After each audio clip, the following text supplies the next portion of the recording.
With great power comes great responsibility. My content existed because I tried my very hardest to be an absolute and utter realist, especially with uncomfortable truths. I was pointing out that very uncomfortable. Is that a truth? It's an uncomfortable truth in many parts of the world. It's not a truth that I'm happy about.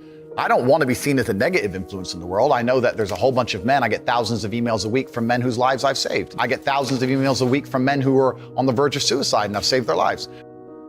I believe in protecting and providing. I've been misunderstood. I don't want anybody to be offended by anything I say. I want to be a positive force in the world.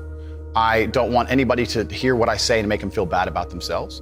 I want all people to live righteous and good, whether they're male or female. I think righteous is living true to your heart and knowing that you're doing good by people, not snaking anybody, not lying to anybody. I know I live a very righteous life. The government is not capable of helping the poor.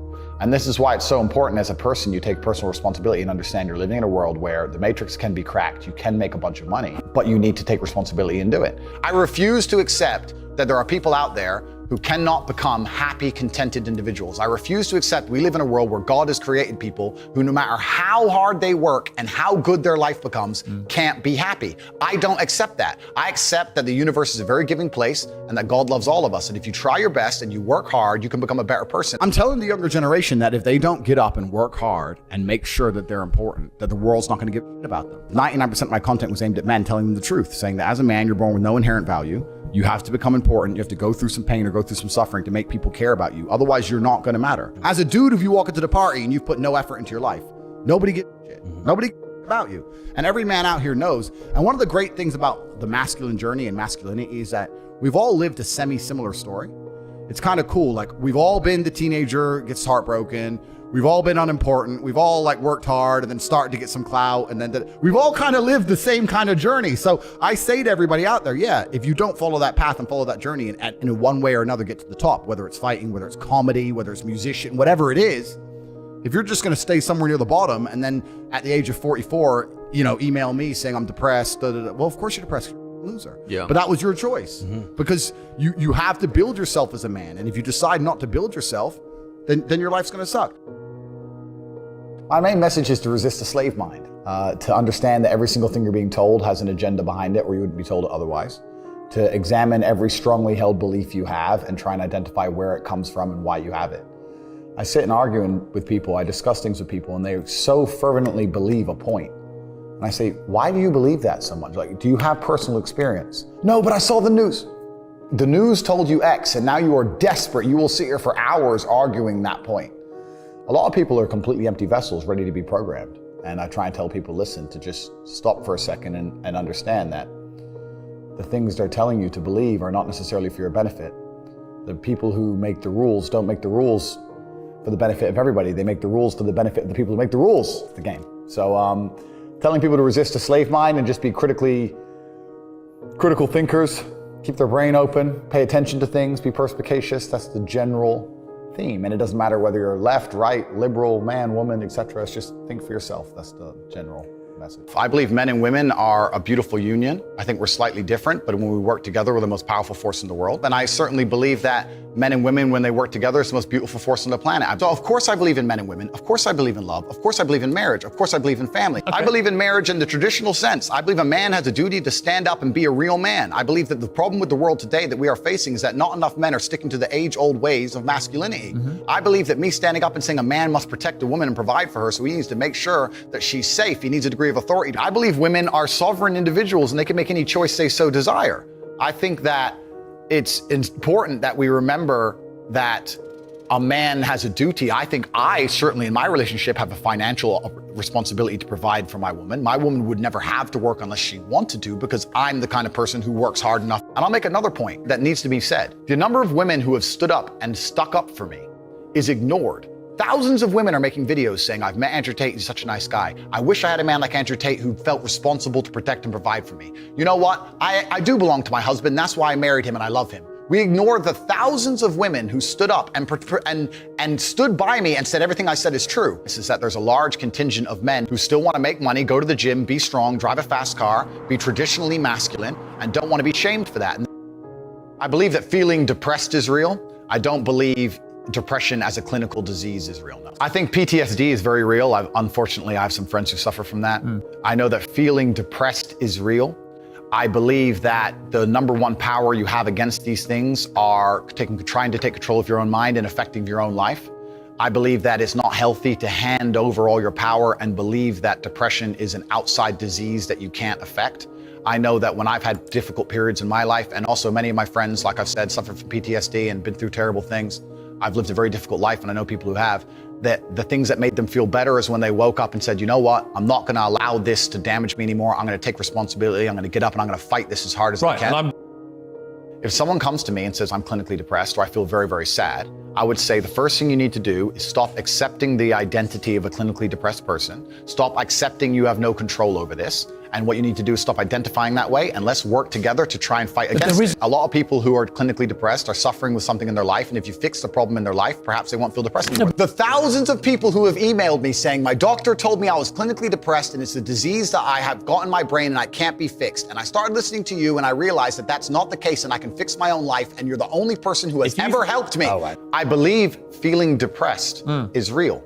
I do not believe it's a disease that you catch from the sky and you cannot affect. I believe that no matter what happens, I believe you have control of your own mind and you can fight against it. I believe if you change your circumstances in your life, you may feel different. I'll give you a quick example.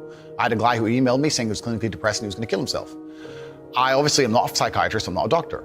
I told him, because I replied to my emails. I said, have you been to a psychiatrist? He said, yes, I'm clinically depressed. I've been on these pills, this amount of time. I'm on antidepressants, it doesn't work. I said, I don't know what to say to you besides this. And he said he lost his girlfriend, that's why I became clinically depressed. I said, listen, go to the gym, get a six-pack first. Once you've got a six-pack, email me again. If you still feel like killing yourself, I don't know what else to say to you. But I'd say, strong body is a strong mind, go train. He went, he started sending me progress pictures, emailing me him getting in better shape, and eventually got a six-pack. He's now a professional bodybuilder. And he said, I can't believe I was considering that. I feel so much better, etc. The doctor was telling him he was clinically depressed and couldn't cure it. He started taking control of his own life, and now he felt better. That if somebody has depression of any kind, whether it's clinical, whether it exists or not, whether they feel depressed or not, whatever, that taking control of their life, taking personal responsibility and working hard is always gonna be the positive, best thing they can possibly do for their life going forward. How positive is it? Them. Of course, money can't buy happiness, I agree. But money is the third most important thing in the world. First is your health, because you have nothing if you're gonna die. Second is your relationships, because you need love and family, that matters the most. But money can buy everything else. So money's the third most important thing. The average people come to me and say, what do I do? I'm just the average guy. And my only answer is stop being the average guy. It's my only answer. You can't just be the average guy anymore. The idea from the 1950s that you can just be the normal, average, law-abiding, hard-working citizen and you'll have a good life is gone. Any man out here who goes, I'm just gonna work hard, do my bit, and obey the laws, and I'll have a good life. No, you won't. No, you will not. Just doing your job is never gonna make you rich, because you're just gonna be taxed into infinity and you're gonna stay broke. So just obeying laws and doing your job now has set you up to be a peon and a slave for eternity. You have to get yourself in a position where you're making enough money. You don't know what to talk about, then you don't understand money. So go learn how money works. Go learn how a bank works. Go sit on YouTube for free. You don't just pay 50 grand in 4 years like a university. Go sit on YouTube and understand money, banking, or the real estate market, any of it. Understand the last housing price crash, why it happened, understand mortgage rates and how that's affected by interest rates. Understand it, and then go sit with someone else who understands it and talk about it. People should, even if they haven't got a penny in the world, should be going to these meetings about real estate, about investing, that especially if it's cheap, they should go. Just meet other people who at least have money. Have conversations about money, talk about it. How are you gonna get what you don't talk about? And yes, the cycle of precipitation, right? So a cloud comes, it rains, it falls down to the ground, it goes under the ground, whatever, goes into a stream, it moves into the stream, goes to the ocean, evaporates again up into a cloud, floats somewhere else, falls down again. It's always moving. That's how money is. People think that money is in these large, stagnant pools hidden in people's bank accounts. That's not really true. Money is constantly moving all the time. And if you can find a way to get in between it and stand in the right place at the right time, you're gonna get wet. I think that's the new modern way to view the world. It's an attention economy. It doesn't matter what you do. If you're getting attention, you'll make money from it. One habit that people need to adopt, and this is a habit I had for a very long time, and I've actually recently cleared it from my brain because I've reached a point where peace of mind is worth more than money. But every single time money is spent, you need to identify how your money was taken from you. And I say taken because money can't be made. Money is taken. Because the only people who can make money are the governments. If you're a government, you can make money. You can print it from thin air or a bank. But if you're a person, you're not making money. You're convincing other people to give it to you. You're taking money from others. So every single time you spend money on anything, you need to identify how it was taken from you. When you go and buy a coffee, don't just go buy the coffee and sit down. Sit and say, why did I buy this coffee? Okay, I really wanted coffee. Yeah, but then why did I go into this store and not that store? Is it better advertising? Does it have less of a line? Do they have seating? How did they convince me to come in here? How much did this coffee cost? £6. What's the profit margin on that? Probably £5.50, £5.80 probably by the time. The cup probably costs more than the coffee. The coffee is just water. How did they convince me to spend £6 in this place? And when you sit there and analyze and you all start to learn little lessons about business, you'll learn about the importance of the signage. You'll learn about the importance of there being no queue. Yeah. So that if you ever run a business, I'm telling you, I say with my business, my people all the time, faster. All the time, quicker. Yeah. Like I have a couple businesses that are physical. I'm like, I don't want to see a line. I don't want it to see empty because it looks bad. So when there's lines, you work fast. When we're down to 1 or 2 people, you take your time, you talk to the customer. Right. You keep it so there's like always one person at the thing. Like manage the line. Like people don't think about this stuff. No one's gonna sit and wait in a long queue. Maybe some idiots will, but people like me won't. We got shit to do, right? My time's worth money. I'm not gonna stand and wait in a line. So you have to identify how your money is taken from you. If you start doing that with every single time you spend anything ever, you're gonna start to identify business opportunities, and you're gonna sit there and you're gonna have coffee and you're gonna go, you know what? They could have sold cake and they didn't. Could I outcompete this place? Let's imagine I had the money to start a coffee shop right next door. How would I outcompete them? Well, I'd have cake because they don't have cake. Also, most people in here are businessmen. And the guy serving some dude. No, we need a cute waitress. His ass is fired. We need a chick. Put a chick here, put some cake in. Financial Times, business people in. People don't even think about this stuff. They don't use their brain ever. They don't ever look around and realize how they're spending their money. They don't look around and look at which businesses are successful. They don't look around and pay attention to anything. They don't look at the world and all the things that are happening and how it can benefit them. None of it. They don't look at any of it. They're too busy following the circus. That's why it's clown world. I was walking to college with a couple of my friends, and a Ferrari drove past. And I said, bro, you see that? And he goes, yeah, what about it? I said, doesn't that piss you off? I must be about 16. He goes, why?